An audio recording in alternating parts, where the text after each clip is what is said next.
بسم اللہ الرحمن الرحیم. میری طرف سے اور ڈاکٹر بشکور کی طرف سے السلام علیکم ورحمۃ اللہ وبرکاتہ. خواتین و حضرات، ڈاکٹر اسپرنگر ہیں. جی ڈاکٹر صاحب کیا فرمائیں جی گے؟ یہ آسٹریلیا کے ہیں. ابھی ہم نے پچھلے ہفتے بات کی تھی برطانوی مستشرقین کی، جرمن مستشرقین کی. اب تھوڑا سا رخ ہم نے آسٹریلیا کی طرف کیا ہے، کیونکہ یہ بھی 19ویں صدی جو ہے اس کا تقریباً آخر ہے اور 20ویں صدی شروع ہو رہی ہے. ڈاکٹر اسپرنگر آسٹریلیا سے ان کا تعلق تھا. 1843 میں وہ کلکتے میں تھے، یعنی کلکتے میں وہ اس وقت یہ کالونیاں بنی ہوئی تھیں، آپ کو پتہ ہے. اور بعد میں دہلی کالج کا ایک پرنسپل بنا. اس نے بہت سی کتابوں کا ایشیائی زبانوں میں ترجمہ کیا ہے. اردو زبان کے حوالے سے اس کا تجزیہ یہ تھا کہ اردو کے لیے درست خطوط پر کام کرنے کے لیے عربی پر مہارت درکار ہے.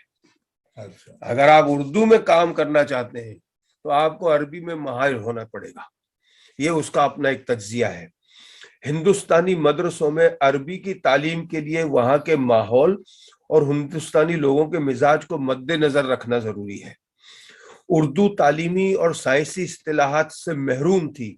اس زمن میں نئی اصطلاح واضح کرنے کے لیے عربی کے استعمال کے ذریعے کمی کی دور، یعنی اس کا کہنا یہ تھا کہ اگر سائنس کے میدان میں اردو زبان کا آپ کو استعمال کرنا ہے تو اصطلاحات موجود نہیں ہیں.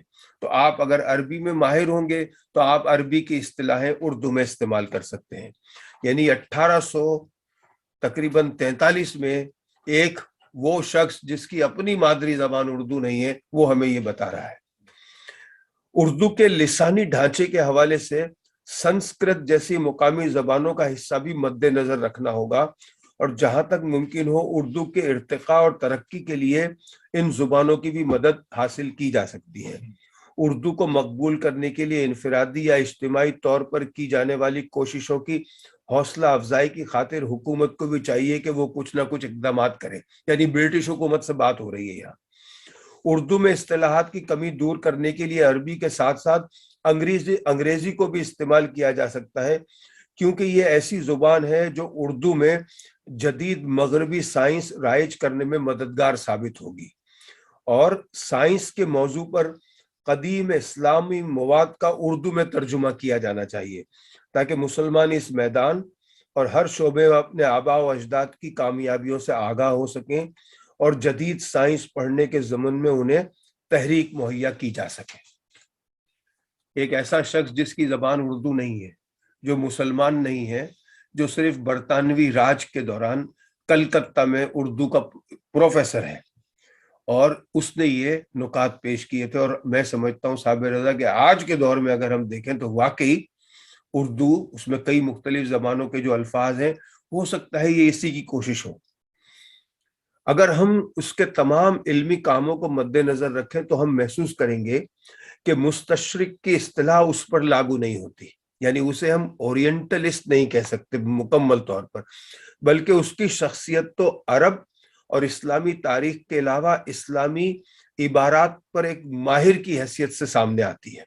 وہ نہ صرف مغربی علماء کے نزدیک قابل احترام ہے، بلکہ اسلامی علماء اور مفکرین نے بھی اس کی عالمانہ خدمات کا اعتراف کیا ہے.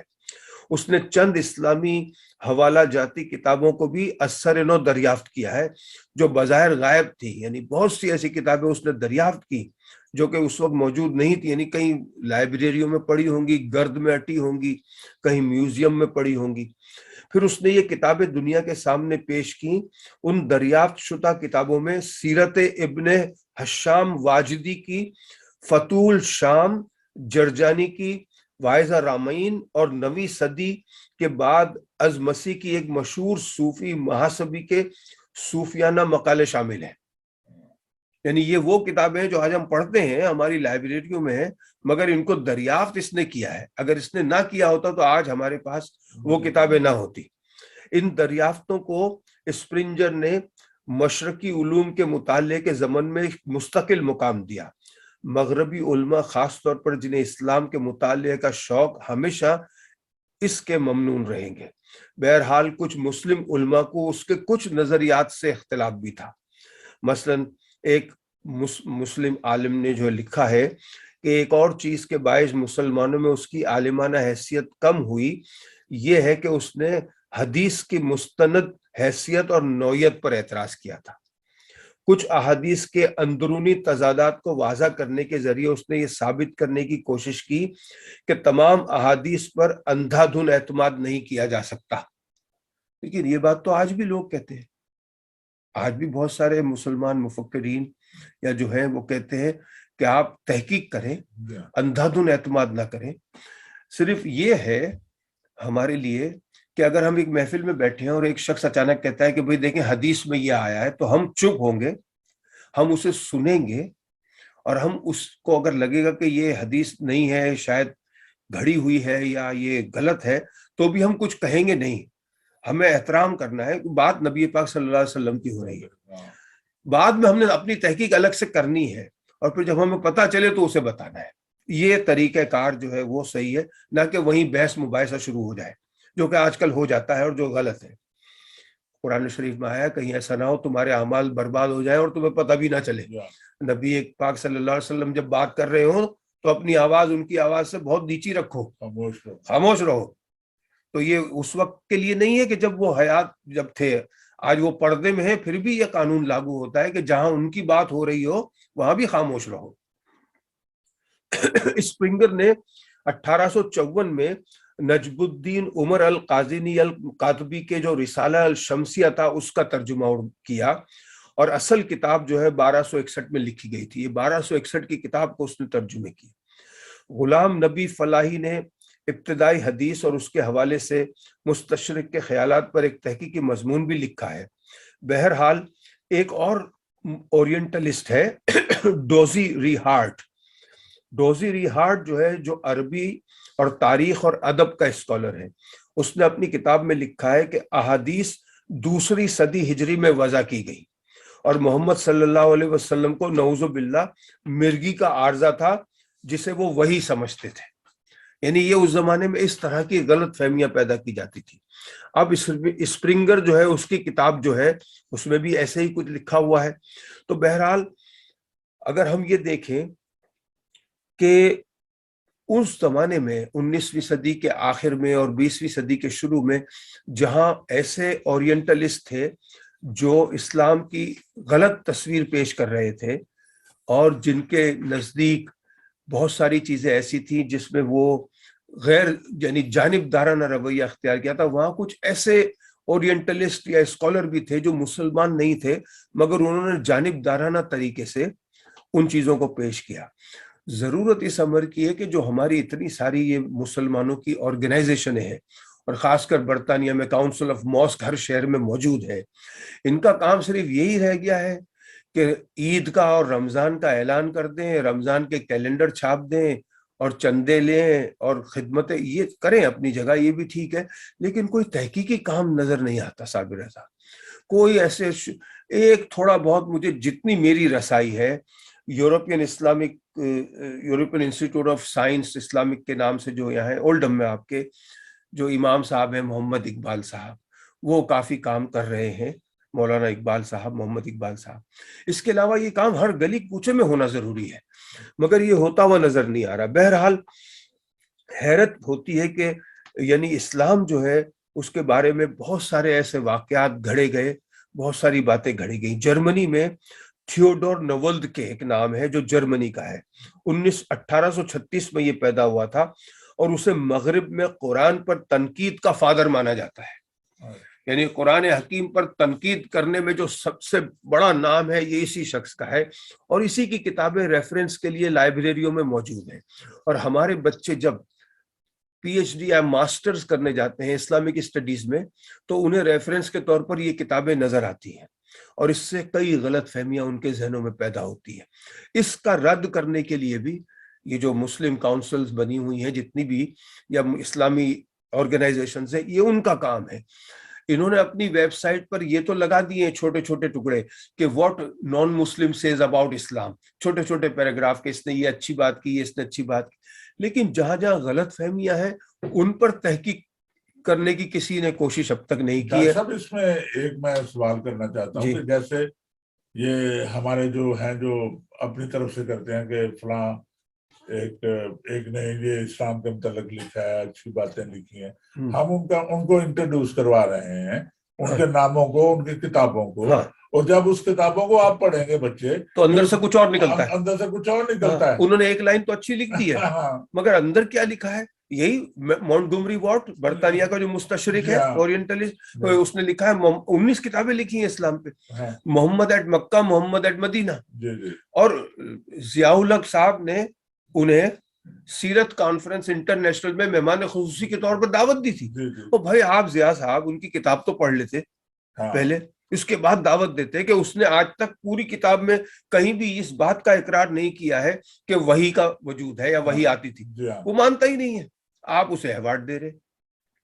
اور اسی طرح یہ نوویل کے جس نے کتاب لکھی تاریخ قرآن، جو لائبریری میں موجود ہے، ہسٹری آف قرآن، اس کتاب پر اسے فرانس میں ایوارڈ دیا گیا 1849 میں. بتائیے اس میں اس نے کیا لکھا ہے کہ حروف مقطعات جو ہے، مقطعات کہتے ہیں اسے، مقطعات، میرا تلفظ وہ نہیں، قرآن مجید کا حصہ نہیں ہے، یہ اس نے لکھا ہے. یہ صرف علامتیں ہیں جسے حضرت عثمان رضی اللہ تعالیٰ عنہ کے نسخے کے لیے یا حضرت مغیرہ رضی اللہ عنہ کے نسخے کے لیے میم کے بعد یعنی متعارف کرایا گیا تھا. یعنی جو الف لام میم ہے نا، اس میں اس نے یہ کہا ہے کہ یہ حضرت مغیرہ کی جو میم ہے نا، تو میم ان کا ہے کہ یہ ان کا نسخہ ہے، اس لیے میم. یہ کوئی بات ہے؟ اور اسے ایوارڈ دیا جا رہا ہے. نوویل کے نے یہ بھی کہا ہے کہ اللہ کا نام رحمان جو ہے وہ دوسرے مذہب سے مستعار لیا گیا ہے. نہیں، وہ اس میں جو بنی اسرائیل ہے نا، ہاں، تو وہ اس میں جو اللہ کا ایک نام وہ استعمال کرتے ہیں، اس میں رحمان ہے نا، لیکن مستعار ہم نے نہیں لیا، تو نہیں لیا، یہ تو اوپر سے آیا ہے نا، نزول ہے یہ. اچھا، اس کے بعد قرآن کی جمع و تدوین کے مسئلے پر بھی بحث کی ہے اور شبہات کا اظہار کیا، اور اس کا یہ بھی دعویٰ ہے کہ قرآن پاک نعوذ باللہ محمد صلی اللہ علیہ وسلم کی تصنیف ہے. اب انسائکلوپیڈیا برٹانیکا میں جلد نمبر 15 یہ مل جائے گی ہمیں انٹرنیٹ پہ، صفحہ نمبر 900 پر اس نے قرآن مجید پر ریویو لکھا ہے، اور لکھا ہے کہ حضرت محمد صلی اللہ علیہ وسلم کو عرب کے باہر کی دنیا سے واقفیت نہیں تھی. وہ مصر میں بارش کا ذکر کرتے ہیں جبکہ وہاں بارش نہیں ہوتی، بلکہ زرخیزی کی وجہ سے دریائے نیل کا سیلاب آتا ہے. یہ اس نے لکھا ہے. یہ مضمون کئی بار شائع ہوا ہے انسائکلوپیڈیا برٹانیکا کے اندر 1893 میں جلد نمبر 16 میں صفحہ نمبر 600 پر بھی، اور اسے ذرا رد و بدل کے ساتھ بھی لکھا گیا ہے. اچھا، یہ واقفیت نہیں تھی اس نے لکھا ہے، یعنی اگنورنٹ کا استعمال کیا ہے لفظ انگلش میں اس نے لکھا ہے، جس کا ترجمہ ہم نے یعنی نہیں کیا. مگر واقعہ یہ ہے کہ قرآن مجید میں شاہ مصر کے خواب کا ذکر ہے. اچھا، وہ کیا ہے کہ آپ سورہ یوسف کی آیت نمبر 47، 48، 49 آپ نے فرمایا، آپ صلی اللہ علیہ وسلم نے، جس پر اس نے یہ لکھا ہے کہ انہیں باہر کی دنیا کا اندازہ نہیں، آپ نے فرمایا کہ تم 7 سال متواتر غلہ بونا، پھر جو فصل کاٹو اس کو بالوں میں رہنے دینا، بالیاں جو ہوتی ہیں، ہاں مگر تھوڑا سا جو تمہارے کام میں آئے، پھر اس کے بعد 7 برس ایسے اور سخت آئیں گے جس کو تم نے ان 7 برسوں کے واسطے جمع کیا ہے، مگر تھوڑا سا جو تم رکھ چھوڑو گے، پھر اس کے بعد 1 برس ایسا آئے گا جس میں لوگوں کے لیے خوب بارش ہوگی، اور بریکٹ میں فریاد رسی ہوگی، اور اس میں شیرہ بھی نچوڑیں گے. اس بات کو لے کر اس نوویل کے ہی نہیں بلکہ دوسرے اورینٹلسٹ نے بھی لکھا ہے کہ مصر میں بارش نہیں ہوتی، اور اس بات سے آپ صلی اللہ علیہ وسلم واقف نہیں تھے. دراصل معاملہ ایک لفظ کا ہے جو سورہ یوسف کی اس آیت میں ہے، جس کو لفظ ہے عربی کا بغاس، بے غین الف سے، اور یہ وہ لفظ جس پر بحث ہے. اس لفظ کا مطلب بارش لیا ہے نوویل کے نے اور دوسروں نے. اب یہ دیکھنا ہے کہ یغاث کا مطلب صرف بارش ہی ہے یا کچھ اور ہے. اب جو مفسرین ہیں ہمارے، انہوں نے کیا ترجمہ کیا ہے اس کا. پھر اس کے بعد 1 سال ایسا آئے گا، یہ مولانا یوسف علی مرحوم ان کا ترجمہ، اس سے پہلے نوویل کے نے وہ ترجمہ دکھایا نا. پھر اس کے بعد 1 سال ایسا آئے گا جس میں لوگوں کے لیے سیلاب کا پانی ہوگا اور اس میں وہ شیرہ نچوڑیں گے، سید ابو العلا مودودی مرحوم.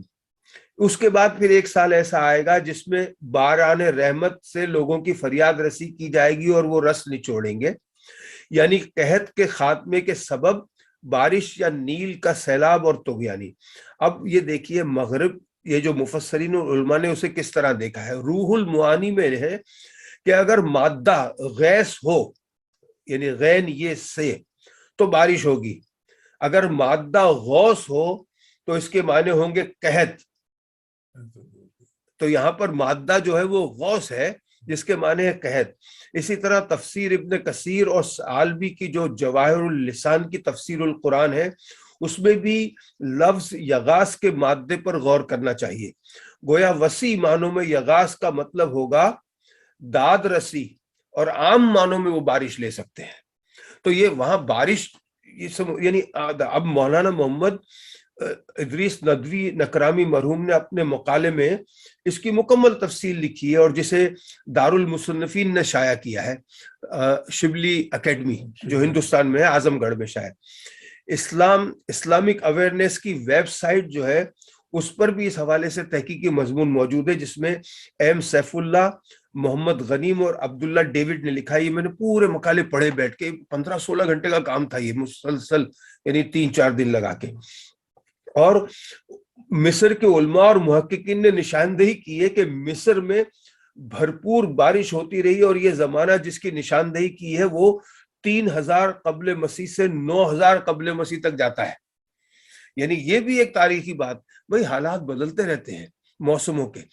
وہ قرآن شریف کو پڑھ رہا ہے، سورہ یوسف کا ترجمہ کر رہا ہے، اور اس حالات کو وہ آج کے تناظر میں دیکھ رہا ہے.